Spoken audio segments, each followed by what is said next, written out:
XRP holders, I told you this would happen. Plus, something shocking just happened. Something that we were told will never happen ever just happened. What does this mean for that asset? Hello, beautiful people. Shalom, money makers. Please read the disclaimer. So right now, the crypto market is selling off. It's kind of a double whammy. Both those things that I just mentioned are affecting the crypto market. XRP is actually sitting at $1.29.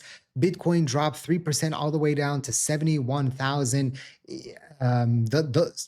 Even below 71,000, the lowest that it's been in a very long time, basically since April.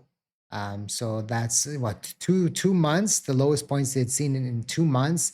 XRP has seen these levels before. So XRP, not too low, but again, Ethereum dropped under 2,000 once again and then popped up. Solana under 80 and popped back up. I just realized I wasn't showing you the graphs. Technical difficulty time, right? It happens. It happens sometimes. So as you can see, the crypto market reacted to this news. And you can see here, we saw that big sell-off. There was a little bit of a recovery here, also for XRP, also for Bitcoin, also for Ethereum.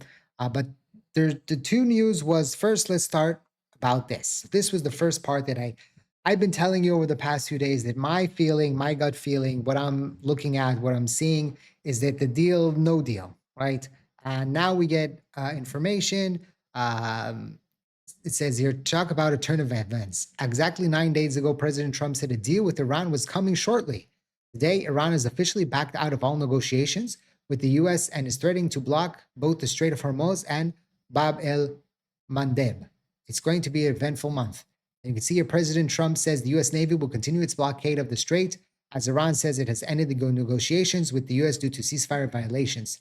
President Trump told NBC News he had not informed of Iran's decision ahead of time. So basically, the potential ceasefire peace deal kaput, right? I told you the things that Iran was asking and the fact that Trump was saying that the nuclear weapon was a deal or no deal, they were too far apart.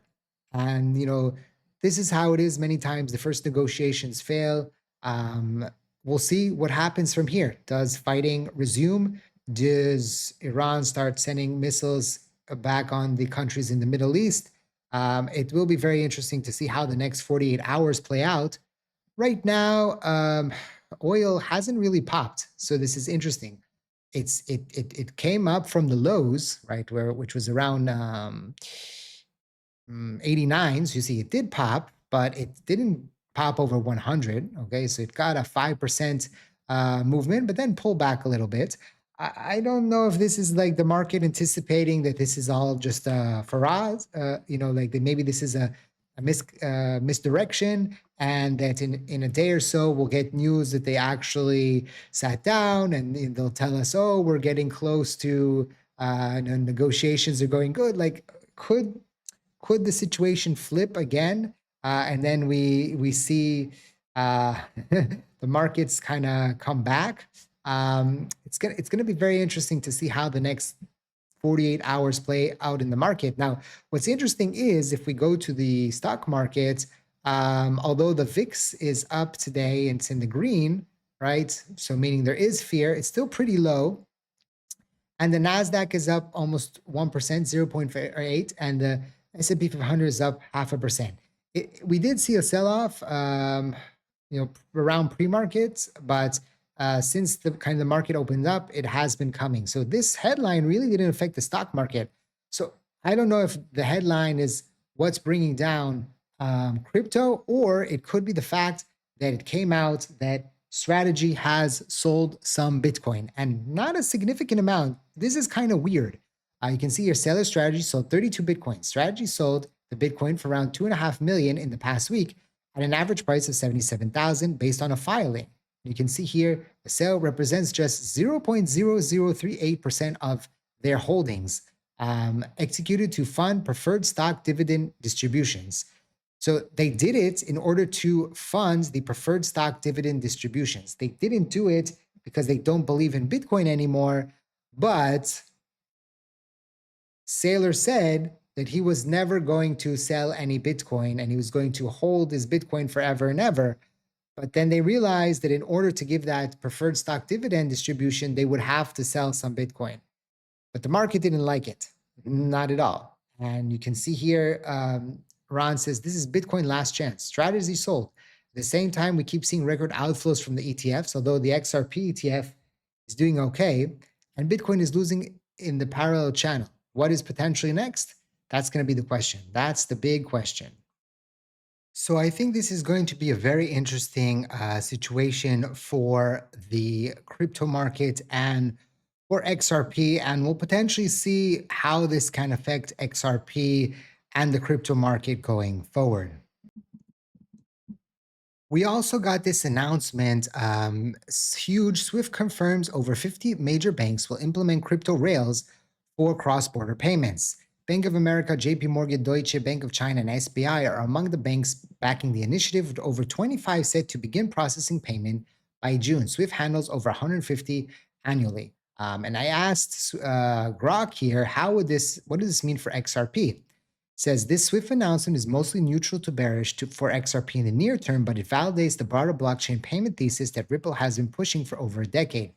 So this Swift is launching its own private network. Now, the fear potentially is that,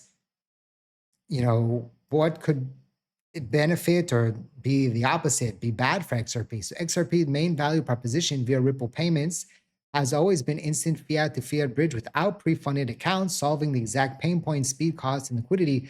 This move lets banks set similar benefits while staying inside Swift. Several analysts and on-chain observers note that this directly competes with XRP, XLM, rather than adopting them. One clear take: this is TradeFi building blockchain, so it doesn't hand cross border payments to XRP, it's a competitor. Ripple itself has never claimed to replace Swift messaging. CEO Brad Garlinghouse is focused on capturing the liquidity and settlement layer, projecting XRP could handle up to 14% of Swift's volume in liquidity over time. So this announcement doesn't change that, but it reduces urgency from banks to fully switch over. Okay, some silver linings. Many participant banks already have Ripple ties. At least 30 of the 50 plus banks in Swift's framework have RippleNet connections. And broader validation, blockchain DLT for real institutional payments is now mainstream. And interoperability window, future flows may still need bridges between Swift closed ledger and public chains like XRPL. So actually XRP and XRPL could be in the middle there. We've seen this in multiple cases where XRPL has been part of the mechanism, has been part of the network, where Swift is maybe the outside wrapper, but inside it's using XRP and XRPL. So is there short-term price catalyst? Unlikely. But long-term, XRP's success still hinges on real ODO volume growth, not Swift headlines. Ripple continues to process billions via XRP in corridors where its tech is cheaper, faster. If banks find Swift new ledger good enough, XRP adoption could slow in core bank-to-bank flows, but Ripple's focus has shifted towards stablecoins, RWAs, and enterprise liquidity, not pure Swift replacement right now. We know with Ripple Prime, a lot of what focus has happened is transferring of money from companies' accounts to other company accounts, fast transactions. So we'll see how this develops over the next coming year or so, but it could be, I give you the good, the bad, and the ugly. It could be something that in the short term, XRP, short sellers might take advantage of. But on the flip side, we did have Ripple Prime, one of the DTCC participants on this list, operates along Wall Street giants. The internal DTCC document confirms Ripple is now a direct company with the biggest names in finance. XRP will be a tier 1 settlement asset, possibly, Mikkel says here. So again, there's the good, there's the bad, and there's the ugly. I give you all of that. I hope you appreciate it. Again, maybe XRP does this, replaces, and we have that 14% of Swift, and we have all of what Ripple is building, and we have a significant amount, and maybe we don't. Again, I'm not a prophet. I don't know exactly how the crypto market is going to play out over the next day, over the next week, over the next month. I can try to figure out what I'm seeing and feeling like this Trump Iran US situation where I kind of figured that out. But at the end of the day, I don't know exactly what's going to happen in the market. Anyone that tells you that they know that it's going to break out here, do this or do that, they're fooling you. Okay. And try to stay away from them because nobody knows. Don't forget to smash the like button. Check out the links in the description down below. Thank you for watching. I hope to see you next time. And like I always say, let's make a lot of money.